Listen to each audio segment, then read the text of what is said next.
Today, I'll be looking at a critical retirement risk that could significantly impact your financial security, one that most advisors completely overlook. Over my years helping clients navigate retirement, I've discovered a specific spending pattern that threatens even well-funded retirement plans, something I've now seen confirmed in JP Morgan's latest 2025 retirement research. And that's exactly why I'm making this video today, to show you why traditional retirement advice fails to address one of the biggest threats to your retirement security and how understanding this pattern could save your retirement from unnecessary risk. Let's get right into it. All right, so here we are. I have the 2025 JP Morgan Guide to Retirement here, and we are going to go through it, not the entire report. I cherry picked some of the slides that are relevant to the topic of this video. And with that, let's dive into it. So first, we're going to look at the retirement equation. And the reason that I love this is there are so many things that are happening in your life as you're navigating retirement. And it's good to understand three different categories, right? What's in your control, what's not in your control, and what's kind of in your control, right? So you can see clearly out of our control, market returns. The last few weeks been pretty volatile, out of our control. Public policy, out of our control, right? What is totally in our control is how much we're saving, how much we're spending, how our assets are invested. Like that would be the asset allocation and asset location, which types of assets investments are in which type of accounts, right? Because different accounts are taxed differently. So that's totally in our control. And we have some control over, how long we live, how well we take care of ourselves, how much we invest into ourselves for employment or earnings, and how long we work, right? So some of that's in our control. Some of the best advice I've ever gotten is this Venn diagram right here, right? Just clearly understanding what's important to you, what's in your control, and learning how to only focus on that overlap, right? What's both important and in your control, right? And so that's not just good retirement advice, but also great life advice, okay? Now, I thought this would be helpful to look at life expectancy probabilities. And you can see here, so if you're age 65, the probability of living to a specific age or beyond, and they have in the darker color, they have the total population average. And in the lighter color, they have the non-smokers in excellent health. Well, if you're watching this video, chances are you have time and money to prioritize your health. And so I would look at those lighter colors, right? And so if you are a 65-year-old woman, well, there's a 73% chance you're going to make it to age 85. Okay, if you're a 65-year-old man, well, there's about a 64% chance you're going to make it to age 85. But here is what's fascinating, right? There's almost a 90% chance that if you're married, man and wife, that one of you makes it to age 85. So as we're thinking about retirement planning, we really want to look over both your lifetimes, and that gives us a lot better information or assumption, especially when figuring out how to maximize Social Security and what sustainable withdrawal rates actually are, right? Now, also when it comes to navigating retirement, I thought this would be helpful. So managing expectations of ability to work. So the expected median retirement age is 65. However, the actual age is 62, so 3 years earlier. Now, we can see the leading factor of that is some people just realize earlier that they can afford to step away from work, and so they do, right? But however, we see these next two leading factors, or maybe retirement was forced upon you because of changes at your company, downsizing, right? Or perhaps you developed a health problem or disability that just made work tough. I share all this because it's good to have a plan. Right, hopefully we're in this purple area, but unfortunately there will be some of us in this gray area where an early retirement is forced upon us. So let's be ready and have a plan. Now, even though there are the actual retirement age, the actual median retirement age is age 62, 3 years earlier than the expected median retirement age of 65. We are observing a trend that Americans are working longer, right, than they have historically. And you can see the main two reasons for this is because people want to stay active and be involved. They actually enjoy working. I've heard it said, the longer I work, the healthier and wealthier I'll be, right? However, when we look at that third reason, people, and even third and fourth reason, the ability to buy extras or avoid reducing your savings or nest eggs, it can be a very hard transition psychologically to start spending down your assets in retirement because your whole life you've been saving, living within your means, and you've seen your net worth grow. And so for some, it can be really hard to start reversing that and spending that down, right? Living off your savings. And so that's why some may choose to work in retirement. Okay, now regardless of whether you're working in retirement or not, this is great advice. So they're using the acronym PUSH, P-U-S-H, right? So first the P, having a purpose. So when you're transitioning from structured time to free time, like know not just what you're retiring from, but what you're retiring to. The National Geographic had done research on blue zones around the world, and one of the fascinating blue zones around the world was in Japan.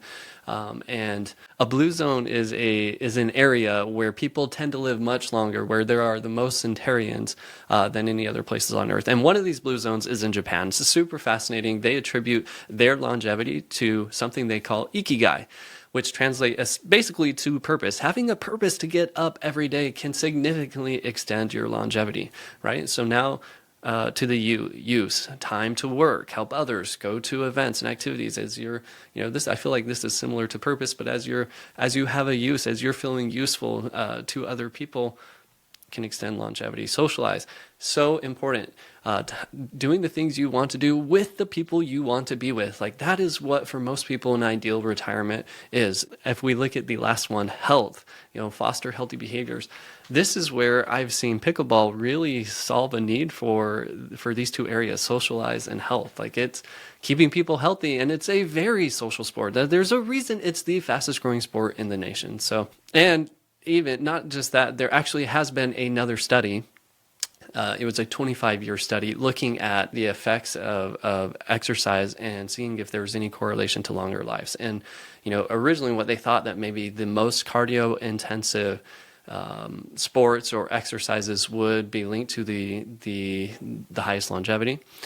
But what they found was actually racket sports. It was tennis, and what they concluded is that, that's interesting. There must be a social element to this sport that is helping longevity. And now they've updated the study even with pickleball data, which is even more social than tennis. So super fascinating, right? So you want to live a long, fulfilling life, play pickleball. That was the point of the video. Just kidding, not really, kind of, sort of. Okay, kind of laying the groundwork of some of the assumptions of retirement and how to live a meaningful retirement.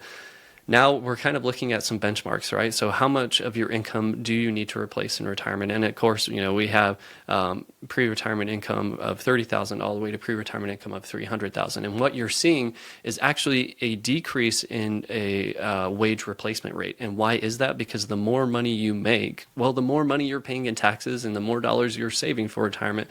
So you're actually, what you're going to live on is actually a lower percentage of your income than those who are have less wages pre-retirement. But one interesting thing too, you can see that Social Security replaces a significantly smaller portion of your income for high income earners and individuals, right? So there definitely is a burden. When you think of total dollars, you need to have significantly, even though this blue right here, the percentage required from private and employer sources, even though this percentage is relatively flat, no matter the income, it's significantly more dollars for those who are used to spending, making more dollars. But kind of interesting. Now, here's if you want to know, if you're on track according to this research guide, you can come here and you can say, okay, well, what's my current age and what's my current household income? And you can see, okay, well, if I'm age 60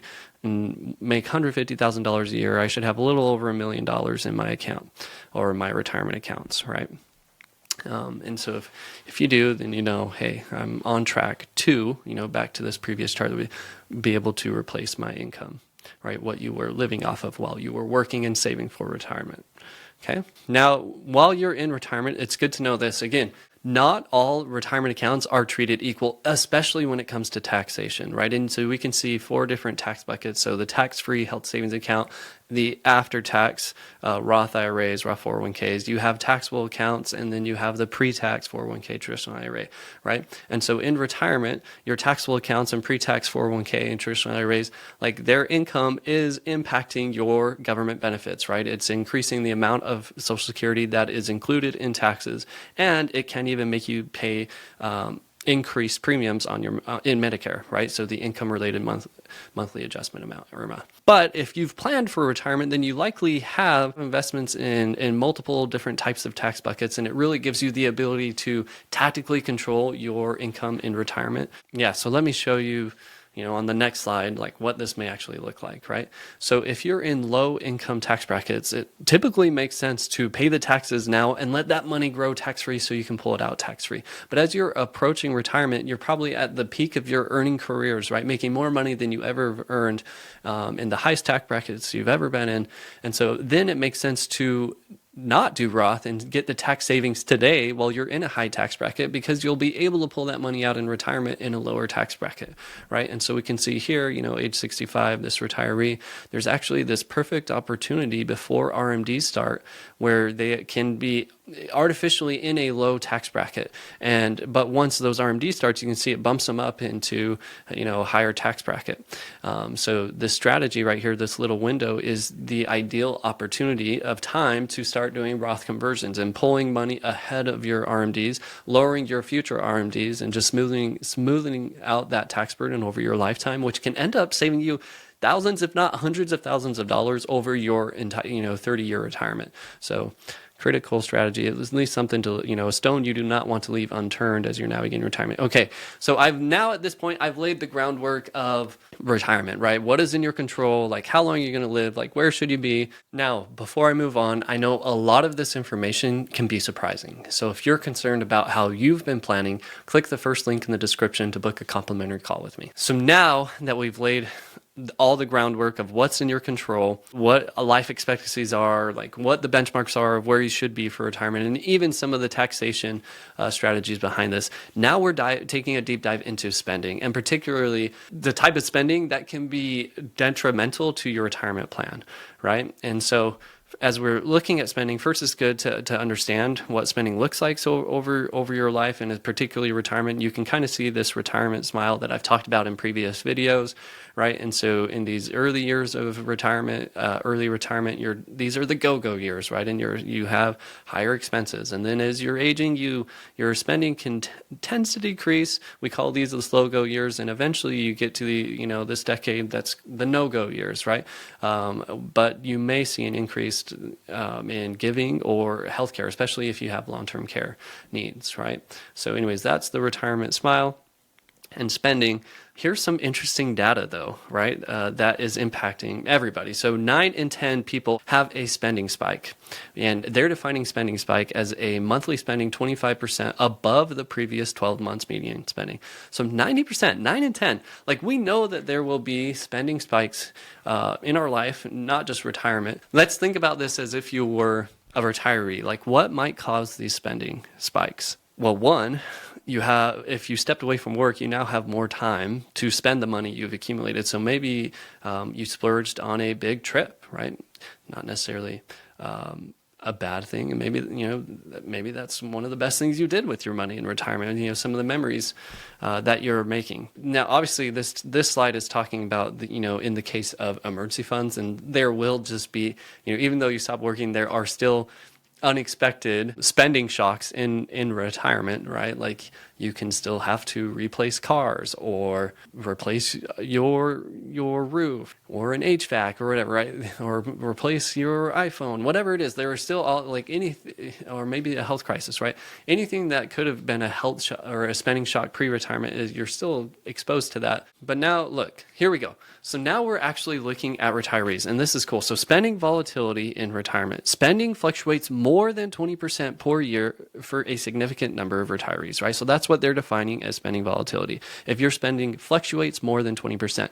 And they're saying, compared to the year before retirement, 6 in 10 retirees experience spending volatility in the first 3 years of retirement. So 60% of people are seeing their spending change by 20% or more year over year, especially in that year right after retirement, right? And so again, let's think about this. Why might that be? Well, one, you're retired, so you have more time to spend the money you've accumulated. Maybe you're actually going on that trip you've been pushing off for so long, right? Another thing, now that you're retired, you may be at home more than you were before, kind of how we saw in COVID, how home repairs and renovations just skyrocketed. During that time, people were spending more time indoors. And so it's very common that as you enter retirement, that there's projects around the home or maybe landscaping outside that people are wanting to invest their time and money into. So we're seeing, all of those spending adjustments. But however, one thing I want to point out, right, is right here, their note that recent retirees will need to prepare for sequence of return risk in your retirement and have flexibility for variable spending as they age,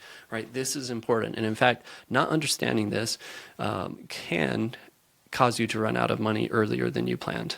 Okay, and let's look at it. So if we look at this example, explaining, well, yeah, first let's look at what sequence of return risk actually is. Okay, so looking at this, the sequence of return, and that's just a fancy way of saying like every year you're going to get a different return. Some years are going to be positive, some years are going to be negative, but the sequence of those returns is a risk you need to understand and address and consider, right, to not run out of money. So if you have the average rate of return, you can see right here, this gray line, that you have a pretty smooth retirement experience, right? You're basically able to preserve your capital over that 30-year period and spend the income and interest, right?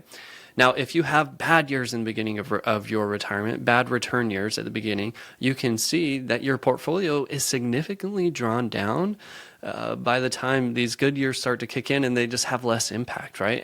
And the reverse of that, if you have these good years, not only are you preserving capital, but you're actually accumulating more wealth with the strategy, even with those bad years later in retirement, right? Now, if we go to the next slide, we can look at a real example of the unluckiest of unlucky retirees who retired in the worst year possible for the sequence of return risk, and ta-da, that was the 1966 retiree. Now, let's again start at the bottom of this slide, and we see something very, very interesting. This 40-60 portfolio over this 35-year time horizon actually averaged a really good return. It averaged 9.5% a year.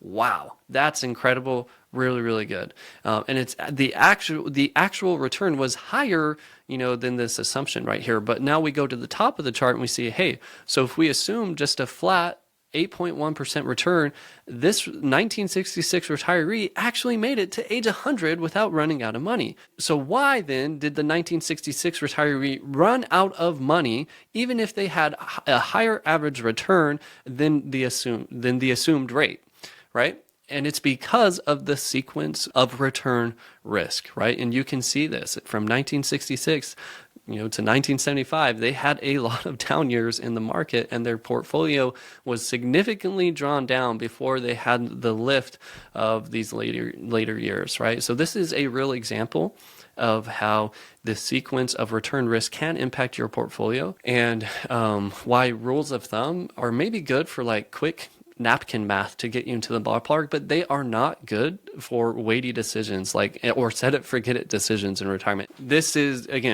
This was for the unluckiest of unlucky retirees that retired at the worst year possible for historical market returns. Now, however, though, the 4% rule, if you go to this page and if we look at this right chart, right, so this says that if you follow the 4% rule, 66% of the time, or 2/3 of people will end up having more. So if you started with $1 million and followed that 4% withdrawal rate, the maximum safe withdrawal rate, right, increasing it for inflation, well, 2/3 of people actually die with more money than they started, right? And again, I have to remind you this. There are two ways that your retirement plan can fail. Like, one is what people are worried about, running out of money, right? But two is dying with too much money, because that was experiences or gifts or memories that you passed up on that you could have had, like when you had the time and health to enjoy those things, right? Rules of thumb are helpful generally, but worthless uniquely, meaning you have to look at your unique situation, your goals, and your spending and your life expectancy. When we have all these assumptions, we can figure out what is your spending plan. Yeah, so instead of just blindly following the 4% rule, like rule of thumb, again, a rule of thumb can be helpful generally, but totally worthless uniquely, because every situation is so different. Everyone has a different life expectancy. Some clients say, if I don't overdraft my last check, we miscalculated. While other clients say, hey, I want to leave behind significant assets to my heirs. So anyways, every situation is different. And that's why I love this last little tip from them. They say you may want to consider a dynamic approach that adjusts over time to more effectively use your retirement savings. Okay, if only there was a smart, handsome YouTuber with red hair from Tennessee that made a video on dynamic guardrails for retirement income spending. Oh, if only. That'd be so nice. Oh, just kidding. I did. After you watch this video, feel free to go jump to that video and you can learn more about that. Okay, so let's wrap this up then. So if 60% of retirees are experiencing that spending volatility, specifically in that year, that first spending surge right after retirement. Maybe it's travel, maybe it's home projects, or maybe you were forced into early retirement because of health, and maybe it's health spend, whatever it is. If you're not navigating this on a regular basis to make the appropriate adjustments in a dynamic withdrawal strategy to make sure you don't run out of money or to make sure you are accomplishing your goals, whichever, right?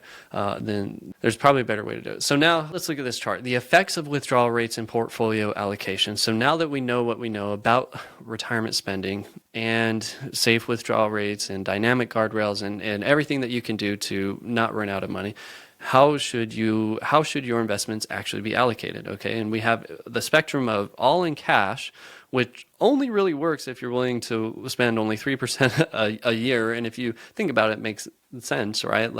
If you lived 30 years times 3, that's 90% of your total assets. Like, you're not going to run out of money, but you're not going to have a lot of terminal wealth. So as we move from left to right, the probability of having higher terminal wealth increases, right? But it's going to be a bumpier ride. It's going to be more volatile. So some of this depends on your risk tolerance. But, going to that 4%, we can't afford to not take any risk if we're planning on living a 30, 35-year retirement. Like, we're going to have to take on some risk, right? And so anywhere from 20-80 to 80-20, and you can see that kind of that sweet spot's in that 40-60, 50-50 increases your likelihood of success the most. However, like 85 is still a really high probability of success, and success defined as not running out of money. And the reality is, if you're willing to stomach a little bit more risk, then you would expect higher returns over 30, 35 years, so right, a higher terminal wealth. And so if you have legacy goals, then that's probably where you want to find yourself, right? More on this side of the heat map. If you don't have anyone to leave the money to and you want a more smooth investing experience, then you may find yourself more on this conservative side of the heat map, okay? But asset allocation is just one strategy, one way to go about retirement income spending. That's why I like how they included this other strategy, the bucket strategy. Now, some will call this the time segmentation strategy. I know my friends at the Alliance of Comprehensive Planners, they will call this functional asset allocation, or even asset dedication, right? So instead of asset allocation, asset dedication, dedicating certain assets to specific goals that are bound with a time frame. Short-term goals, right, really should be in cash or cash-like investments, or building out a bond ladder that you know exactly how much cash to expect when that bond matures. And so you're taking away some of that market risk, and really you're immunizing some of your short-term liabilities, and you know exactly how much cash to expect from a bond ladder, right? And the further your goals are out in retirement, well, the more aggressive you can invest. So if we look at this next slide, you can see, like in any given year, even in a balanced portfolio, 50% stocks, 50% bonds, like your total portfolio can still be negative in any given year. So like, that's the downside of just a pure play asset allocation, is there are going to be years where you won't have a safe place of your portfolio to pull from, right? Like 2022, for example, right? And that would be the benefit of an asset dedication or a time segmentation or a bucketing strategy, that you're not worried about these 1 year returns that could be negative, because you already have immunized your cash flow need by creating this bond ladder, or CDs, agencies, treasuries, something that's going to mature and you know exactly how much cash to expect. Or maybe you have some other lifetime income product in place, or pensions or Social Security, something that really your portfolio is really only discretionary spending, that you're okay making adjustments in down years and harvesting some of the gains in up years, right? So I guess that could absolutely be part of it. But you can see, as we zoom out over time, over a 10-year period, well, there hasn't been a 10-year period where the 50-50 portfolio has had a negative return, right? And even over a 20-year period, there hasn't been a 20-year rolling period where the stock market have had negative returns. So I guess what I'm highlighting here is that the longer, again, when you think of time segmentation, asset dedication, It makes a lot of sense to have your investments tied to a time horizon and invest accordingly, okay? Now you've seen how JP Morgan's 2025 retirement research reveals the dangerous reality of spending volatility that affects 60% of new retirees, and how this volatility creates significant risk when combined with the sequence of return risk, right? If you'd like to learn how tax efficient strategies could be applied to your unique situation, I invite you to book a call with me where I'll show you how to optimize your retirement plan. To schedule your consultation, just click the first link in the description below, and I'll see you in the next one.